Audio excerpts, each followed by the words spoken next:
আমার ছোট্ট বন্ধু সবাই কেমন আছো? আশা করি ভালোই আছো।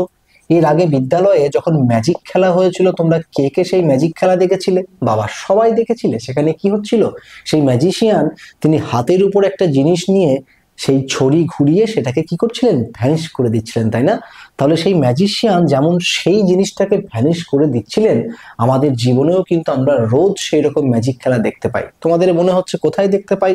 সবাই একটু ভাবো তো, যে স্কুলে আসার আগে তোমরা কি করো? সকলেই কিন্তু স্নান করো, তাই না? তাহলে স্নান করার পর সেই গামছাটা কি করো? গামছাটা কিন্তু এরকম একটা তার, সেই তারে কিন্তু মেলে দাও। অমনি কি হয়, সেই গামছার মধ্যে যে জল আছে সেই জল কিন্তু ক্রমশ ভ্যানিশ হয়ে যায়, তাই না? তোমরা সকলেই দেখেছো। তাহলে বলো তো, সেই জল ভ্যানিশ হয়ে কোথায় চলে যায়? সেই জল কিন্তু ভ্যানিশ হয়ে বাতাসে চলে যায়। তাহলে বাতাসের মধ্যে যে জল থাকে তাকে আমরা কি বলতে পারি? তাকে আমরা বলতে পারি জলীয় বাষ্প।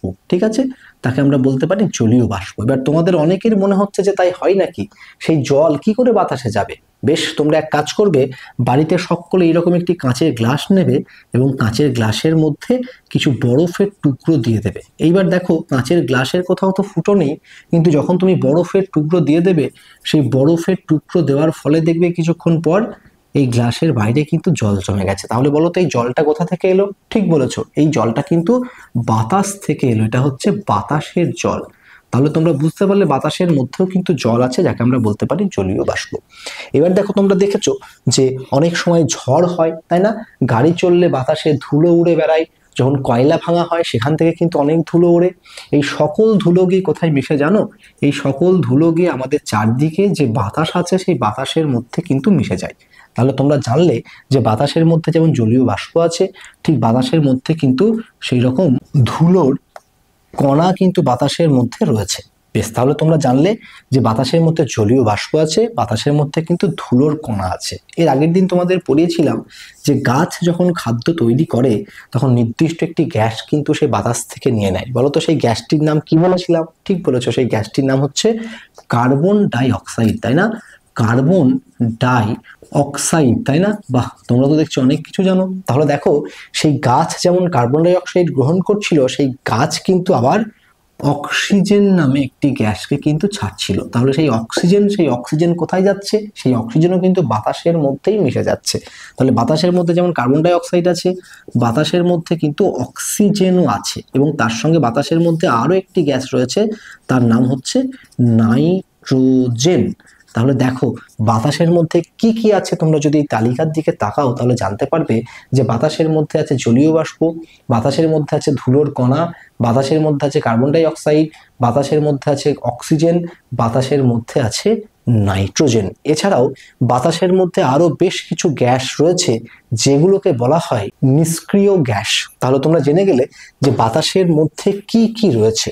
এবারে মজা হচ্ছে যে এই যে জলীয় বাষ্পের কথা বললাম, এই জলীয় বাষ্প যখন বাতাসের মধ্যে মিশে যায় তখন সে কিন্তু ঠান্ডা হয়ে ছোট্ট ছোট্ট জলকণায় পরিণত হয়, এবং সেই জলকণার সঙ্গে যখন ধুলোকণা এসে মেশে তখন সেগুলো কিন্তু আস্তে আস্তে আস্তে আস্তে মেঘের আকার নেয়। এইরকম কিন্তু মেঘের আকার নেয়, এবং তারপর সেই মেঘ থেকে কিন্তু একদিন বৃষ্টি হয়ে ঝরে পড়ে। বেশ, তাহলে আজকে দেখো আমরা কি করলাম, যে আমাদের পরিবেশ রয়েছে, এই আমাদের পরিবেশ বই থেকে আমরা জেনে গেলাম বাতাসের মধ্যে এত কিছু, বাতাসের মধ্যে এত কিছু।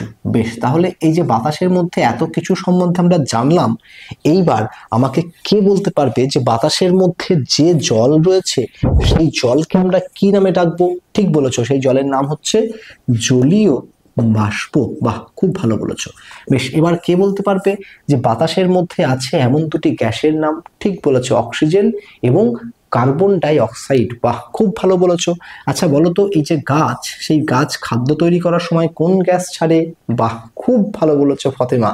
গাছ খাদ্য তৈরি করার সময় অক্সিজেন গ্যাস কিন্তু বাতাসে ছেড়ে দেয়। ব্যাস, তাহলে সবাই নিজের জায়গায় চুপটি করে বসো এবং পরের ক্লাসের জন্য অপেক্ষা করো। তাহলে আজকের ডেমো এখানেই শেষ হলো। আশা করি আপনার ভালো লেগেছে। যদি ভালো না লাগতো তাহলে ডেমোটিকে এতক্ষণ পর্যন্ত দেখতে না ধৈর্য ধরে।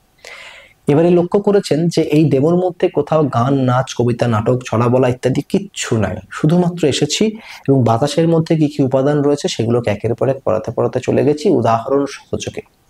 তাহলে এই ডেমোটি যদি কেউ ইন্টারভিউ বোর্ডে অ্যাপ্লাই করেন, তিনি কি চাকরি পাবেন না? তার উত্তর হচ্ছে হ্যাঁ, অবশ্যই পাবেন। তাহলে নাচ, গান, কবিতা, নাটক এগুলি অবশ্যই একটি সহপাঠক্রমিক কার্যাবলীর মধ্যে পড়ে। এগুলি অবশ্যই দক্ষতা, শিশু মনকে আকৃষ্ট করতে এগুলো পারে। কিন্তু যারা এগুলো করতে পারেন না, তারা জোর করে যদি এগুলো করতে যান, তাহলে আপনি যখন টিচিং ডেমনস্ট্রেশন দেবেন তখন সত্যি করেই আপনাকে জোকার বলেই মনে হবে। সবার দ্বারা সবকিছু হয় না, সবকিছু হওয়ারও দরকার নেই, করারও দরকার নেই। যারা সেগুলো পারছেন, যাদের দেহভঙ্গির সঙ্গে সেগুলো যাচ্ছে, তারা সেগুলো করুন। যার সঙ্গে যাচ্ছে না, তিনি বিশ্বাস করুন সেগুলো জোর করে করার দরকার নেই। এইরকম দাঁড়িয়ে দাঁড়িয়ে উপস্থাপন করে দিন, দাঁড়িয়ে দাঁড়িয়ে পড়িয়ে দিন, আপনিও কিন্তু চাকরি পাবেন, আমি কথা দিচ্ছি।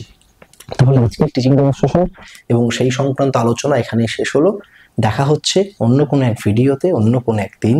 ততক্ষণের জন্য আপনার এই বন্ধু বিশ্বদীপ নন্দীকে বিদায় দিন।